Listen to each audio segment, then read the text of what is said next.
রাস্তার কাজের জন্য পাথর এনে রেখেছি। আমি আমার বাচ্চার খেলার জন্য সেখান থেকে ২ থেকে ৩টা পাথর নিয়েছি। এতে কি আমার গুনাহ হবে? তাছাড়া ১-২ টা নয়, বরং এর চেয়ে বেশি পাথর সাধারণত অপচয় হয়। এদিক সেদিক পড়ে থাকে সাধারণত।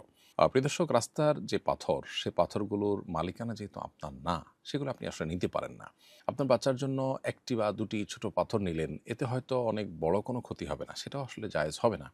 কারণ ঈমানদার তার কাছে অন্যের সম্পদ, সেটা সুই পরিমাণও যদি হয়, সেটাও তিনি আসলে কোনোভাবে গ্রহণ করতে পারেন না বা কোনোভাবে সেটি দখল করতে পারেন না, নিতে পারেন না।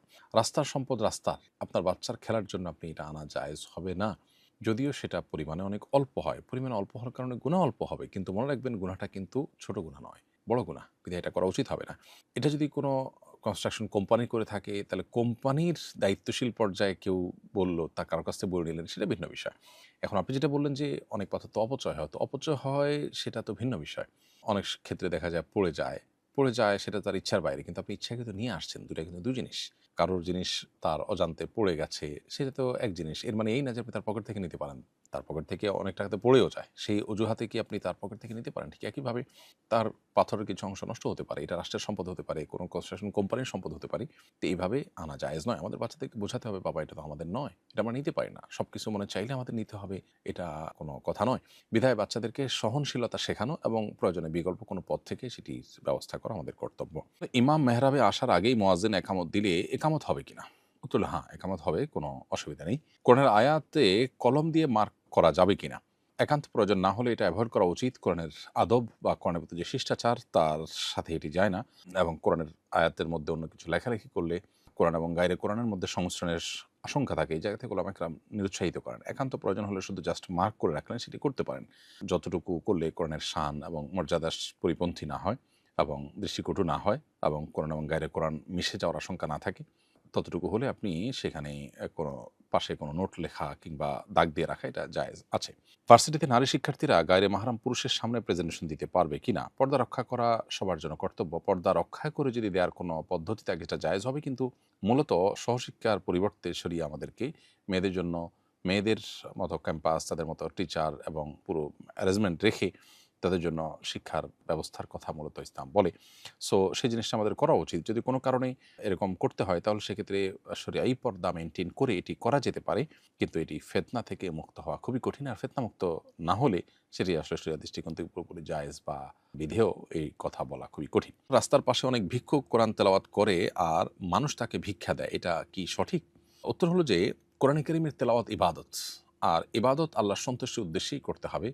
আপনি কোরআনে কারীমের তেলাওয়াত করছেন যেন মানুষ আপনাকে টাকা দেয়, এটা অবশ্যই গর্হিত কাজ এবং অনুচিত কাজ। বিধায় কোরআনে কারীমের তেলাওয়াত করে ভিক্ষা করার চাইতে আপনি অন্য কোনো কাজ করুন এবং তার বিনিময়ে মানুষের কাছে সহযোগিতা চান। পশ্চিমা পৃথিবীতে মানুষ গান করে, নাচে, এর বিনিময়ে মানুষের কাছে ভিক্ষা চায়। মানে কিছু একটা করলাম, তার বিনিময়ে আপনি আমাকে দেন। তো এটা জাগতিক অন্য বিষয়ের সাথে তুলনা করা যাবে না, অর্থাৎ কোরআনে কারীমের তেলাওয়াতটাকে। কারণ কারীমের তেলাওয়াত তো ইবাদত। এটার করে তিনি আসলে কারো কাছ থেকে বিনিময় প্রত্যাশা করবেন না। অতএব তিনি যদি তেলাওয়াত করে তার বিনিময় আশা করেন এবং ভিক্ষা নেন, তো সেটা অনুচিত কাজ। বরং অন্য কোনো কাজ করে তিনি মানুষের কাছ থেকে মানুষকে বিনোদন দিলেন শরিয়ার সীমানার মধ্যে থেকে, তার বিনিময়ে তিনি গ্রহণ করলেন, সেটা জায়েজ হতে পারে। কোরআনে কারীমের তেলাওয়াত এমনিতে তিনি অবসর আছেন, তেলাওয়াত করছেন, সেটা ভিন্ন কথা।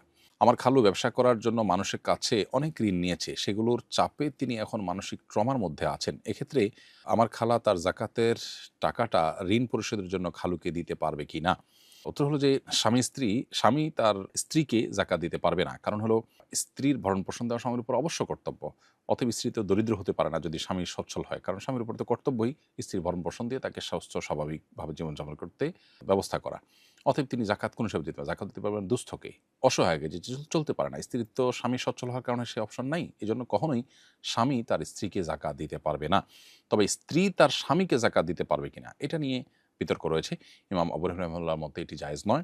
আর ইমাম শাফি, ইমাম আহমদ ইবনে হাম্বল, ইমাম মুহাম্মদ রাহিমাহুল্লাহ সহ জমহুর উলামা কিরামের মতে এটি জায়েজ আছে। অর্থাৎ স্ত্রী স্বামীকে জাকাত দিতে পারেন। কারণ স্ত্রীর প্রতি স্বামীর ব্যয়ভার বহন করা কর্তব্য না, বিধায় তিনি তাকে দিতেই পারেন। এক লোক আমাদের বাজারে প্রতিদিন একটি হাতি নিয়ে টাকা উঠায়। টাকা না দিলে হাতি দিয়ে ক্ষতি করে। হাতিকে আমরা টাকা দেব কেন?